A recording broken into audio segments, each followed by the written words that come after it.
बिस्मिल्लाहिर्रहमानिर्रहीम। अस्सलाम वालेकुम दोस्तों, कैसे हैं आप सब? उम्मीद करती हूँ ठीक ठाक होंगे। सबसे पहले आप तमाम दोस्तों को रमजान अल मुबारक मेरी तरफ से बहुत बहुत ज्यादा मुबारक हो। अल्लाह पाक जो है इस बबरकत महीने में हम सब पर खुसूसी करम फरमाए और हमें इस मुबारक महीने में ज्यादा से ज्यादा इबादत की तौफीक दे, हमारे गुनाहों को माफ फरमाए, बीमारियों, तंगदस्तियों और मुश्किलात को खत्म फरमाकर हम पर अपनी रहमत के दरवाजे खोल दे। आमीन सुम आमीन। आप लोग मुझे और मेरी फैमिली को भी अपनी दुआओं में जरूर याद रखिएगा प्लीज।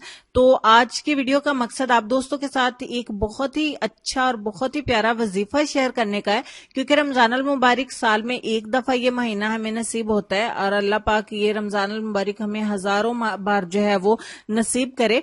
तो आपने इस रमजान अल मुबारक में किसी भी टाइम, किसी भी दिन, कोई भी वक्त आपने इस वजीफे को कर लेना है। कोई बंदिश नहीं है, इसकी कोई भी प्रॉब्लम नहीं है। जब भी रमजान अल मुबारक के किसी भी रोजे में आपका टाइम लगे, आप इस वजीफे को करें। अगर आपकी कोई नेक हाजत है, कोई दुआ कबूल नहीं हो रही है, आपका कोई जायज मकसद है, आप उसे दिल में रखें। ज्यादातर आप इसे रिजक की फरावानी के लिए जो है वो इस्तेमाल कर सकते हैं इस वजीफे को, ताकि जो है वो आपके रिजक में बहुत ज्यादा अल्लाह ताला जो है वो बरकत दे। तो आप इस वजीफे को जरूर करिएगा। सिर्फ 10 से 15 मिनट लगेंगे। इसमें अल्लाह माफी तो कोई भी नुकसान नहीं है, आपका फायदा ही फायदा है। और आप रिजक के अलावा भी इसे किसी भी मकसद के लिए पढ़ सकते हैं। तो मैं आपको बताती हूँ, इसका बहुत ही आसान तरीका है। आप रमजान अल मुबारक के किसी भी दिन में वजू करके और उसके बाद आपने 3 बार दरूद पाक पढ़ना है। दरूद इब्राहिमी पढ़ लें या कोई सा भी दरूद पाक जो आपको आता है वो पढ़ें। और दरमियान में 11 बार ये छोटी सी आयत मुबारक आपने पढ़नी है, जो स्क्रीन पे मैं आपको लास्ट पे दिखा दूंगी। और उसके बाद फिर 3 बार दरूद पाक पढ़ें और अपने मकसद के लिए अल्लाह ताला के हुजूर गिड़गिड़ा के दुआ मांगे। इंशाल्लाह आपका मकसद जो है वो रमजान अल मुबारक में जरूर पूरा हो जाएगा और अल्लाह ताला आपकी दुआ जो है वो कबूल करेंगे। आप इस वजीफे को ज्यादा से ज्यादा अपने दोस्तों के साथ शेयर करें। अगर वीडियो को शेयर नहीं करना चाहते हैं तो आप इसे अपने दोस्तों को बता के शेयर कर दें। जैसे भी आपको इजी लगे आप अपने दोस्तों, अजीजों, रिश्तेदारों के साथ इस वजीफे को शेयर करें और इसको जरूर पढ़ें।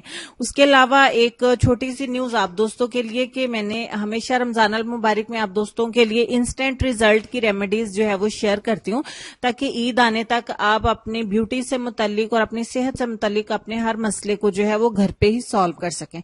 तो आज कल तो वैसे भी लॉकडाउन का सिलसिला चल रहा है, तो मार्केट्स नहीं खुल रही, तो ब्यूटी प्रोडक्ट्स में भी प्रॉब्लम हो रही है, यानी मार्केट से नहीं मिलती हैं। तो आप लोग अभी से जो मैं वीडियोस आप दोस्तों के साथ शेयर कर रही हूँ उसको फॉलो करें और उसको स्टार्ट करना, उसको यूज करना शुरू कर दें, ताकि ईद तक आपकी तैयारी जो है वो कंप्लीट हो जाए। तो मैं आप दोस्तों के साथ डेली बेस पे एक नई हेल्पफुल और अच्छी वाली वीडियो शेयर करूंगी, इस सिचुएशन को देखते हुए कि आपको इंग्रेडिएंट्स घर पे मिल जाए और साथ साथ ये भी कि आपको रिजल्ट भी इंशाल्लाह जरूर मिले और इंस्टेंट रिजल्ट मिले। तो आप लोगों को अगर मार्केट से मिल जाती हैं चीजें तो भी वेल एंड गुड, आप ईद पे जरूर इस्तेमाल करें। अदरवाइज वीडियोस डेली बेस पे आएंगी तो इसको देखना मत भूलिएगा, क्योंकि डेली नई से नई और अच्छी से अच्छी वीडियो मैं आप दोस्तों के साथ शेयर करूंगी इंशाल्लाह। तो आज की लेसन की तरफ चलते हैं। लेसन में आपको ये कहना चाहूंगी कि अल्लाह ताला से दुआ मांगो तो दुआ की कबूलियत पर यकीन रखो, क्योंकि अल्लाह ताला गाफिल, लापरवाह और मायूस दिल की दुआ कबूल नहीं करता। अपना ढेर सारा ख्याल रखिए। नेक्स्ट वीडियो में मिलती हूँ जो इंशाल्लाह बहुत ज्यादा हेल्पफुल होगी। तब तक के लिए अल्लाह हाफिज।